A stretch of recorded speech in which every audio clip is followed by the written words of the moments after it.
नमस्कार, स्वागत छ तपाईँलाई एचपिभी डायरीमा। आज एचपिभी डायरीमा एउटा कविता प्रकाशन भएको छ। त्यस कविताको शीर्षक कहाँ सजिलो छ र तिमीलाई त्यो कुर्सीमा पुगाउन भन्ने रहेको छ। तिमी हिँड्न लागेको बाटो मैले नै छोड्नु पर्ने, तिम्रो लागि रातभर भोकै मैले नै बस्नु पर्ने, तिमीले दिएका गलत आश्वासनमा मैले नै ताली ठोक्नु पर्ने, तिमीले लाएका तिता भाषणमा मैले नै जिन्दाबाद भन्नुपर्ने। मलाई कहाँ सजिलो छ र तिमीलाई त्यो कुर्सीमा पुर्याउन, तिम्रा सुख मेरा दुःख ल्याउन, तिम्रा सुख मेरा दुःख ल्याउन। तिम्रा नारामा जिन्दाबाद भन्दै मैले नै झन्डा बोक्नु पर्ने, तिमीलाई म भोकै छु भन्दा मैले नै रुनु पर्ने। के यो सारा दुःख गरी जिताउनु मैले नै रुनका लागि हो र? सारा दुःख मै माथि थुपार्नलाई हो र?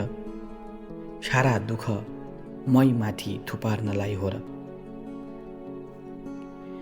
तिम्रा लागि मतपेटिका मैले नै पिठ्युमा बोक्नु पर्ने, तिम्रा लागि मैले नै मतपत्र समाइदिनु पर्ने, मैले नै भोट गरी तिमीलाई जिताउनु पर्ने, मेरै रगतमा तिमीले रमाउनु पर्ने, अनि तिमीले आफ्ना घर सजाउनु पर्ने।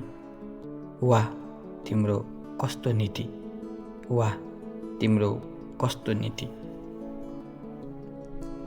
तिम्रै लागि मैले नै कमाइदिनु पर्ने, तिम्रो लागि मैले नै कमाइदिनु पर्ने, त्यही पैसाले मलाई नै किन्नु पर्ने, त्यही पैसाले मलाई नै किन्नु पर्ने।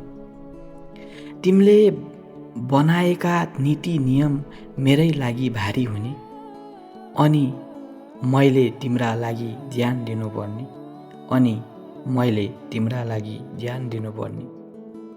कहाँ सजिलो छ र तिमीलाई त्यो कुर्सीमा पुर्याउन, कहाँ सजिलो छ र तिमीलाई त्यो कुर्सीमा बसाउन, कहाँ सजिलो छ र तिमीलाई त्यो कुर्सी बचाउन, कहाँ सजिलो छ र तिमीलाई त्यो कुर्सी बचाउन। हस्, धन्यवाद।